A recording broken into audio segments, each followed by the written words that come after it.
just a bunch of stuff, and it was more factors than just the actual being bisexual part. It was like me, so it's like I don't want to be this guy who like makes that his thing. Like I don't want to change my character to now like, oh, it's the bisexual three. Like no, like I don't want like I told the biggest thing I told people was like I'm me. I've always been me. Right. I just happen to like guys and and girls. Like it's like I like both genders, and but I'm like me's me. Like I never altered, at least consciously, never altered my personality to fit that. Like I'm not like I gotta act straight. Like just I am who I am. Right. Hey man, it's all good, dude. I mean, you can't put up an argument with that. You expressed how you felt. You had something inside that probably might have killed you if you hadn't gotten out. Yeah. You know what I mean? A lot of people commit suicide before. Oh, dude, before it's lonely. Yeah, I can imagine. You know, it's crazy to have to like hold that weight, and it's like fuck. You know, and then as you get older, you're like you kind of get into a point where maybe you want someone, but then your head on is like, well, what if I'm seeking something that I think I'm supposed to have, and that's not who I'm supposed to be with? Oh man, you know, that's confusing. It's just like it was just so much coming in. Yeah, like put it together. You know what I mean? Like, right. And like everybody asks you the questions. Are you just confused? Do you think it's this? Or you're saying you're bi because you don't want to say you're gay? And like all this stuff. So I'm like, I gotta figure this shit out. And I had a girlfriend for 7 years, so there was like a period of time where I wasn't doing like there was no experimenting or anything. I was like teenage year, like when I first experienced it, that happened. Then girlfriend 7 years, so I'm like you're left with that.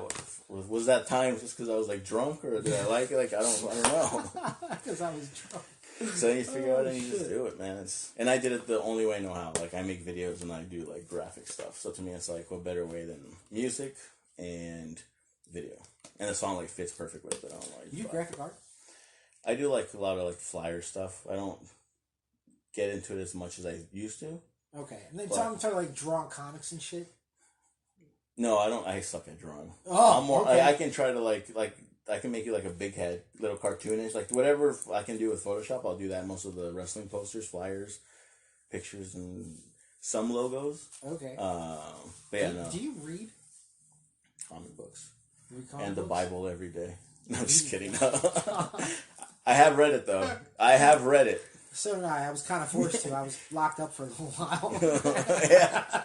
Oh man. Make you read real quick. No, actually, I learned English, obviously with school, but also reading Goosebumps. Really? I started I read the books and I would like get my mind going. Then went into like Stephen King novels, like Pet Sematary and Misery are fucking beautiful books. Right on. And then I kind of got into comics after that.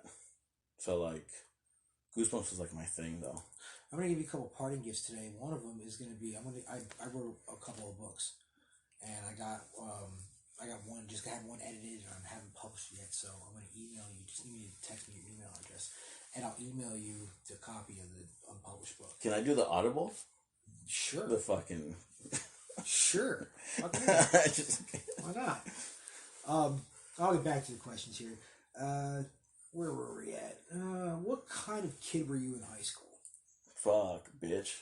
Really? Are you serious? Dude, I got picked on a lot.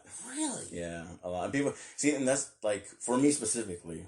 Like some of these things is like there's this insecurity built because of how you look. Right. Like I feel if I was like Pete the Heat size, right. I would never be ashamed to be like I got picked on. But, like, because you're this big dude and you're like, yeah, I used to get bullied. And people look at you and like, you? Like, why? Like, you're fucking pussy. You know what I mean? Like, I feel that's the perception when it's someone that's bigger or someone that looks like they shouldn't have gone through that situation. Dude, I would that make sense. You. You're a big boy, man. Fuck it was, and it was always groups. Not to toot my own, but it was like just, like, I was just, like, super shy. I moved around quite a bit. I went to, like, straight elementary, but after elementary, it was, like, a fucking clusterfuck. So I moved around a lot, no friends, no nothing.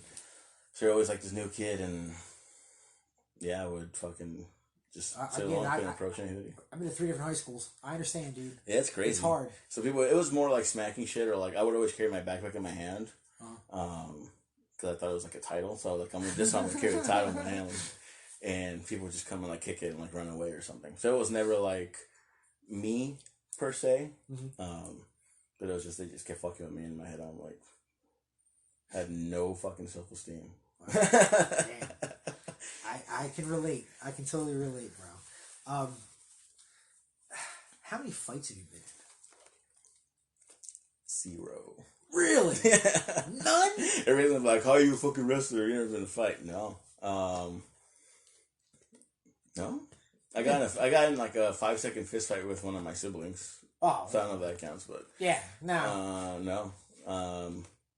If you're related, it don't count. It's weird to separate the bullying thing because nobody, like I said, nobody picked a fight. Did you even punch in the face?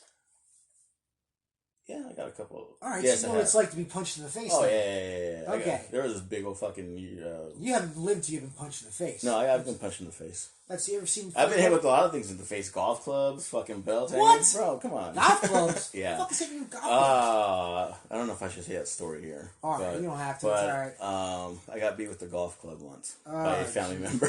Oh my god! Yeah, I accidentally bent their golf club, one of their golf clubs, and they took it out, and I tried to hide it. I'm like, fuck, and then they found it and they beat me with it. That's no reason to beat a child with a golf club. That's called abuse. I hope you know that. Yeah, I know. Jeez. I should charge them for my therapy session. Oh, do me a favor. Grab one of them jars right there. Which one? Anyone. Alright. I just wanted to... Yeah. I just wanted to show you that real quick. That's what you were doing. When the camera's off, I got something for you, okay? Oh, yeah. So, let's get back to this. How big is your family? Dude, we can do like 7 podcasts and I can just tell you all the parts of it. I have 4 male siblings, brothers, and 1 sister. Technically half sister, but she's my sister. Like, I don't look at that stuff. So... It's really big. Actually, so my parents split, my dad walked out, and then he got with the person he was with after that. She had 4 kids. Wow. And then at a certain point, we ended up going to him, and there was a lot of us in a small place. It's California, so like you can fucking... Oh, wow.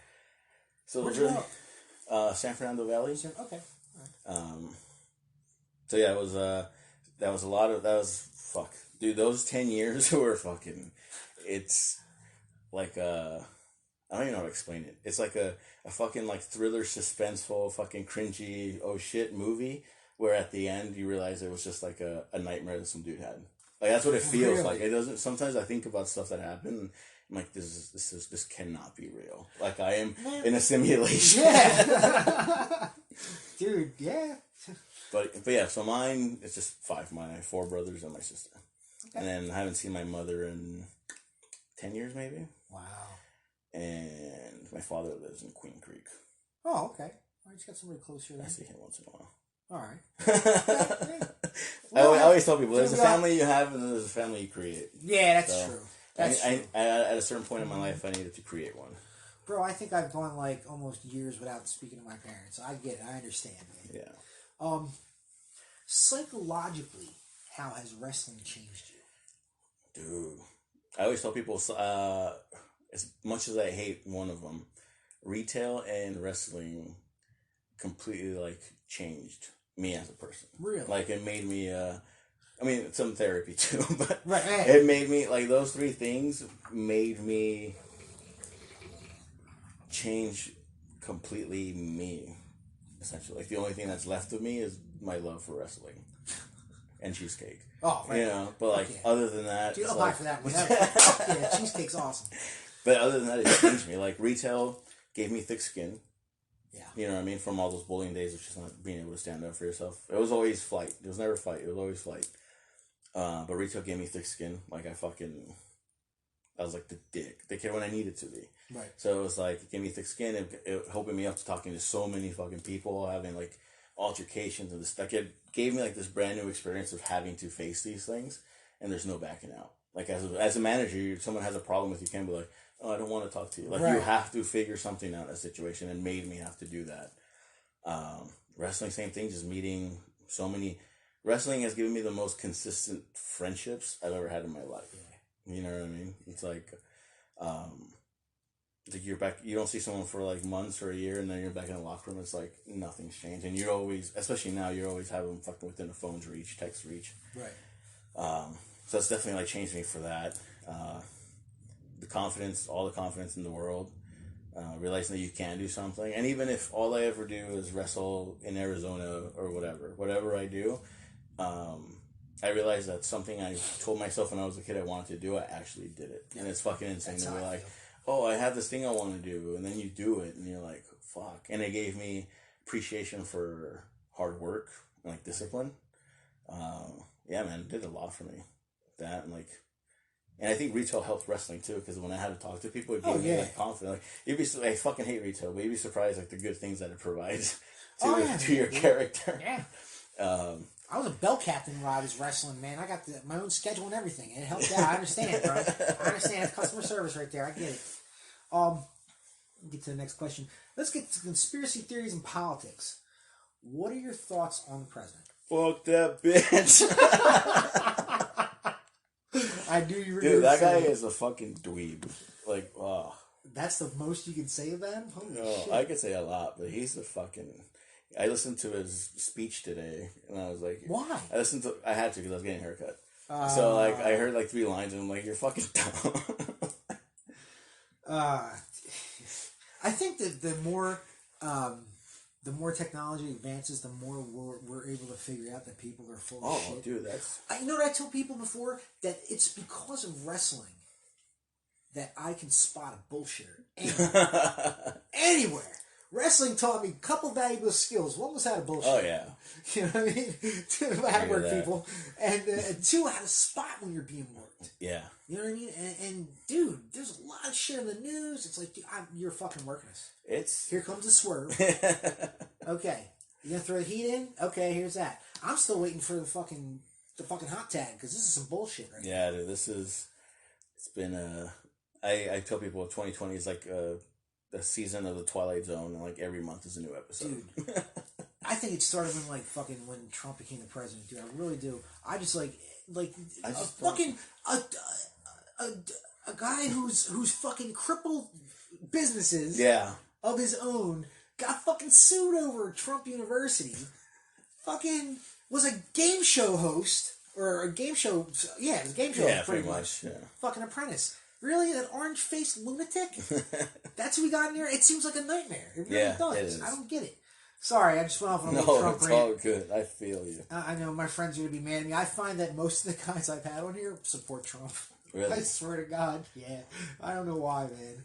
Like, a lot of them really don't know the politics behind him, but, you know, they like him because he's fucking crazy and shit. So, all right. Do you consider him a racist? I do. Okay.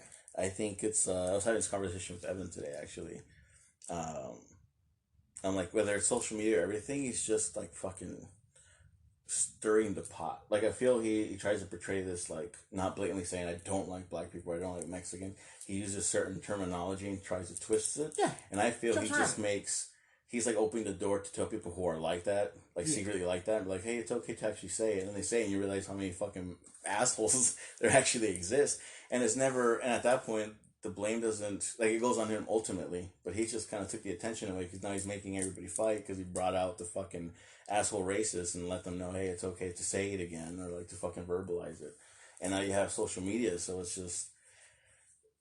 Everything gets dissected, and like because of him, people think it's okay to be fucking disgusting and like gross with their fucking words and treat people. Dude, I can't. Yeah, like I was listening to a podcast today with Joe Rogan and Penn from Penn and Teller, and he said that he thinks what's his name that Trump is on Adderall because his movements and his speech are very consistent with somebody on amphetamines.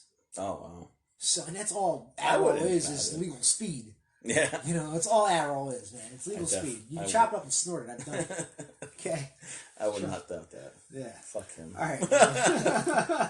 All right. Do you think he's helped or hurt the country? Obviously, I know the question. I know the answer to that now. Yeah. No. So he's obviously hurt the country. Why do you think people jump on teams when it comes to politics? Like, why do we have this need to separate ourselves into groups and shit like that? Honestly, I think it's validation and fear. Because when a lot of people have fear, they like look to someone to lead them. Right. And it's like if you become gullible to all this stuff, no matter what they say, you know, it's kind of like there's the two sides of the story or whatever. It's like whenever you hear the first one, it kind of like you're hearing it as a fact, Right. you know. So